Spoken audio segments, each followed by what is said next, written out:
At 87, Jack Nicholson sits in a darkened room overlooking Los Angeles, the city he both conquered and despised.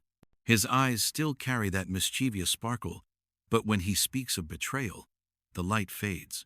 For decades, he was Hollywood's ultimate rebel, a man who bent the system to his will and turned every role into legend. But behind the charm and the Oscars lies a hidden ledger of grudges, names he never erased, faces he never forgave. "People think time makes you forget," Nicholson once muttered to a close friend. "It doesn't. It just makes the hate quieter." For the first time, Nicholson allows the world to hear the truth. The 5 people he claims poisoned his trust, shattered his spirit, and left scars that even fame couldn't heal. These weren't just professional rivals. Some were lovers. Some were supposed friends.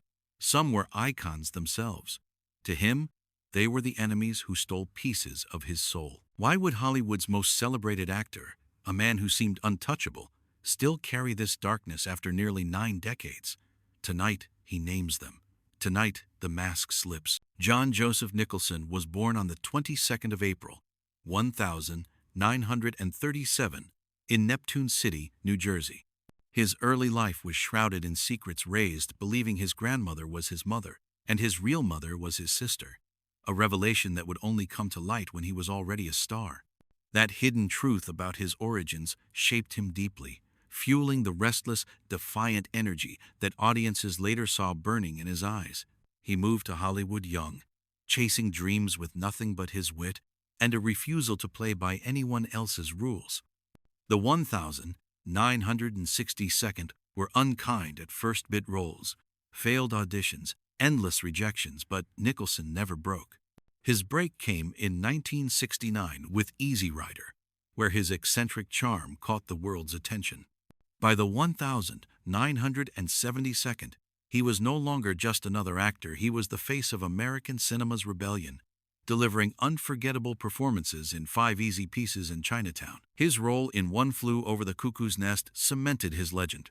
He was the anti-hero Hollywood needed, dangerous yet magnetic, unpredictable yet utterly real. With The Shining, he immortalized madness itself. Through Terms of Endearment, Batman, A Few Good Men, and As Good as It Gets, Nicholson collected 3 Academy Awards and 12 nominations, placing him among the greatest of all time. But while the world saw a grinning icon with sunglasses and a devil-may-care swagger, Nicholson lived under constant pressure, tabloids, betrayals, and a Hollywood system that chewed people alive. His generosity was legendary, but so were his grudges.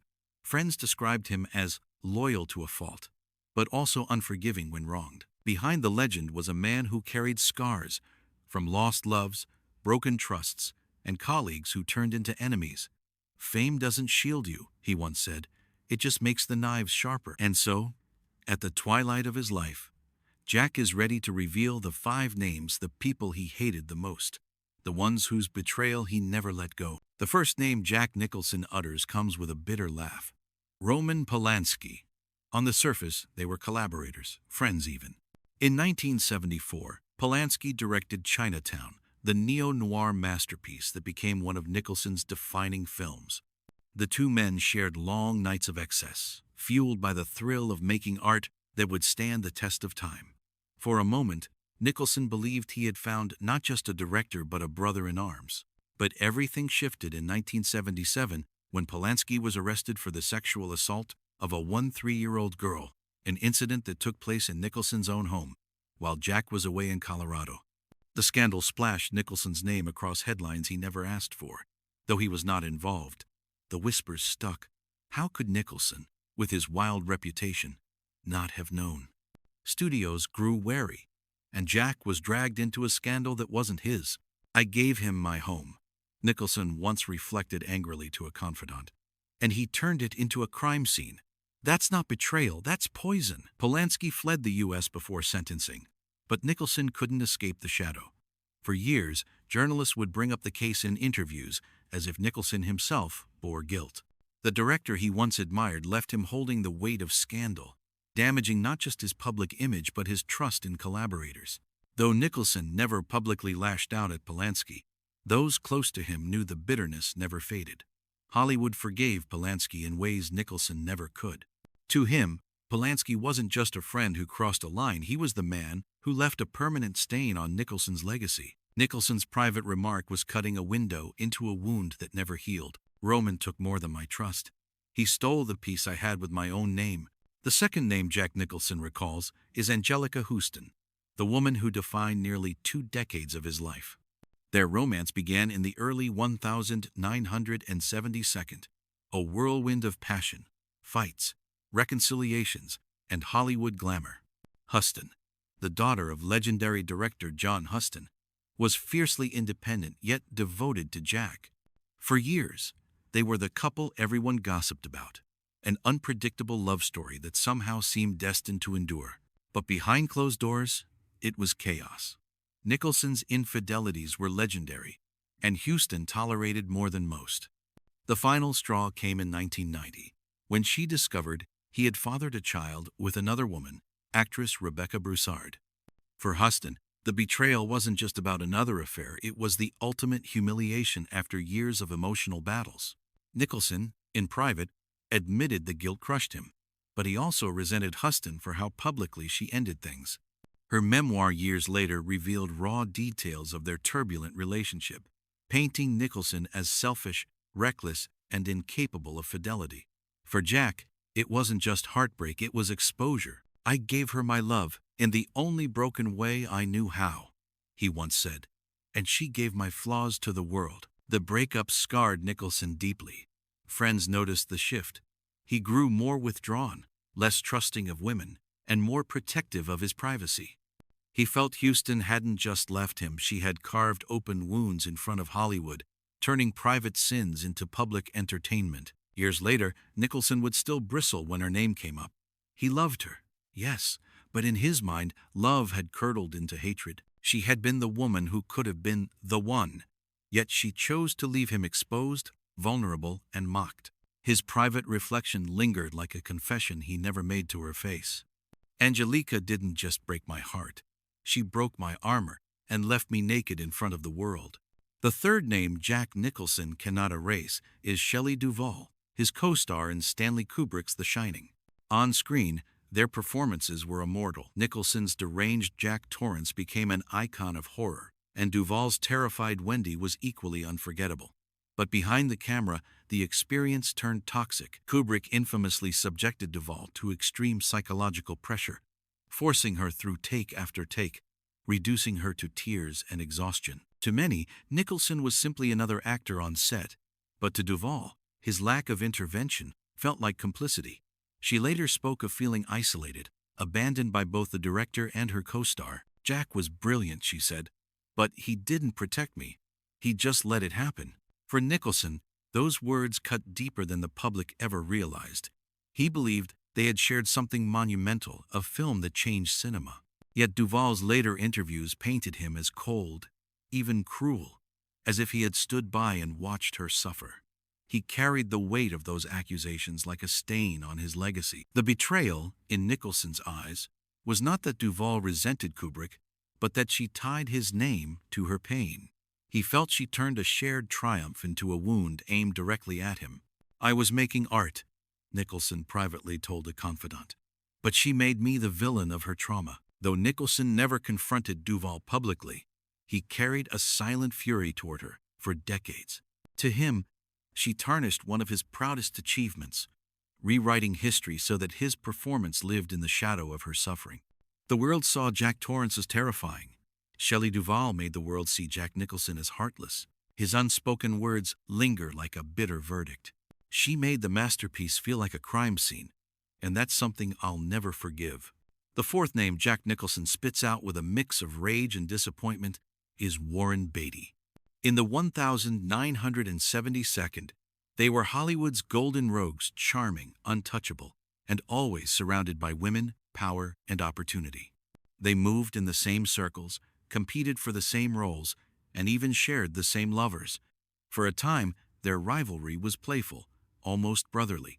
But underneath, Nicholson believed Beatty was always plotting to outshine him. The breaking point came during the making of Reds, 1981, Beatty's ambitious political epic.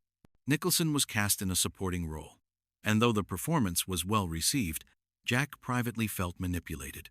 Beatty, as director, controlled every shot, every edit, and every word. Nicholson later confided to friends that Beatty cut down his presence deliberately, shaping the film so Jack's brilliance would never threaten his own spotlight. What began as professional rivalry became personal betrayal. Beatty's endless charm masked what Nicholson saw as ruthless self-interest. They fought over women, they fought over roles, and though Hollywood loved to pair their names together, Nicholson saw nothing but a man who used friendship as a weapon. "Warren never wanted to be my friend," Nicholson once said bitterly. "He wanted to beat me at everything: love, fame, movies, and he did it with a smile." The resentment deepened over the years, as stories of Beatty's political connections, his romances, and his reputation as Hollywood's prince overshadowed Nicholson's more dangerous, rebellious persona. To Jack, Beatty wasn't just a rival, he was the embodiment of betrayal. Someone who wore the mask of camaraderie while chiseling away at his career and his confidence. Even in old age, Nicholson's anger hasn't cooled. Beatty, in his mind, will always be the smiling enemy who thrived on his downfall. The grudge is personal, bitter, and permanent. Nicholson's private conclusion was as sharp as one of his on-screen one-liners. "Warren didn't just compete with me, he stole the joy of winning from me. That's why I'll always hate him." The final name Jack Nicholson reveals carries more weight than all the rest. John Huston, the legendary director, patriarch of Hollywood royalty, and father of Angelica Huston. For Nicholson, this betrayal was not just professional or romantic, it cut to the bone of his identity. Nicholson revered Huston. To him, John Huston represented everything bold and untamed about filmmaking. He directed Prizzi's Honor in 1985, where Nicholson starred opposite Angelica. The film was a triumph, a strange irony given the chaos of Jack and Angelica's relationship at the time. But behind the camera, Huston wielded his power like a blade. Jack believed that Huston exploited their fractured love story, using it as raw material for the film, pushing both of them into emotional corners for the sake of art. The cruelty wasn't just in direction, it was in life. Huston was no ordinary father-in-law figure. He was a gatekeeper, a judge, and in Jack's eyes, an executioner. Nicholson long suspected that Huston whispered doubts into Angelica's ear, fueling her resolve to leave him. After their breakup, Jack privately claimed that Huston took her away from me, piece by piece. The betrayal deepened when Nicholson sought Huston's approval outside of film. Despite years of working together, Jack never felt he earned Huston's respect. The elder director mocked his wild lifestyle, dismissed his acting as tricks, and often treated him like an unruly boy rather than one of Hollywood's finest. For a man like Nicholson, who thrived on respect, who lived to dominate every room, Huston's disdain was unbearable. What made this betrayal the most devastating was its intimacy. Huston wasn't just another rival or lover, he was family, in a way. Nicholson loved Angelica too much not to see her father as part of his life. And yet, he felt Huston despised him, undermined him, and orchestrated his downfall in love. "I fought studios, critics, rivals, hell. I fought myself," Nicholson once said, his voice cracking. "But I could never fight John Huston, because he was inside my house, inside my heart, and he turned both against me." This wound stayed with Nicholson longer than any other. When Huston died in 1987, Jack attended the funeral, stoic behind dark glasses. To outsiders, it was a mark of respect, but to those who knew him, Nicholson's silence masked rage, grief, and the kind of hate only born from love. For Jack, John Huston wasn't just a director or a rival patriarch. He was the ghost that haunted both his career and his most important relationship. And even at 87, Nicholson admits that wound never healed. His unspoken words, more confession than condemnation, reveal the rawest truth. "John Huston didn't just take Angelica from me, he made me lose myself." At 87, Jack Nicholson is no longer the grinning rebel storming across Hollywood red carpets. He is a man looking back, weighing the battles won and the wounds that never closed. For decades, he was the embodiment of control, whether on-screen with a raised eyebrow or off-screen with a sly remark. But when it comes to betrayal, even Jack admits the scars never fade. "These 5 names," he once said quietly, They aren't just enemies, they're ghosts. They follow me everywhere, even when I laugh, even when I win. Yet there is a strange power in his confession. By naming them, Nicholson doesn't seek revenge, he seeks release. He is no longer the untouchable star hiding behind sunglasses. He is an old man laying his truths bare, refusing to let Hollywood rewrite his pain. In his twilight years, Nicholson carries no illusions. He knows he will be remembered as one of the greatest actors of all time. But he wants to be remembered, too, as a man who felt, who suffered, who never forgot when trust was shattered. His words are not an apology, nor a plea. They are a statement of survival. I forgave myself, Nicholson says, his voice firm, but not them. And in that single line, Jack Nicholson reminds the world. Legends may fade, crowns may crumble, but betrayal lives forever in the heart. Which of Jack Nicholson's 5 revelations shocked you the most? Was it the scandal tied to Roman Polanski, the heartbreak with Angelica Huston, the accusations from Shelley Duvall, the rivalry with Warren Beatty, or the deep wound left by John Huston? Each betrayal carved a mark on Nicholson's soul, and now, at 87, he has laid them bare for the world to see. Tell us in the comments which betrayal struck you the hardest and why. Don't forget to like this video, share it with other classic Hollywood fans, and subscribe to Faded Crowns for more untold stories of fame, pain, and survival. And stay tuned because in the next episode, we'll reveal the one woman Jack feared more than anyone else in Hollywood. You won't want to miss it.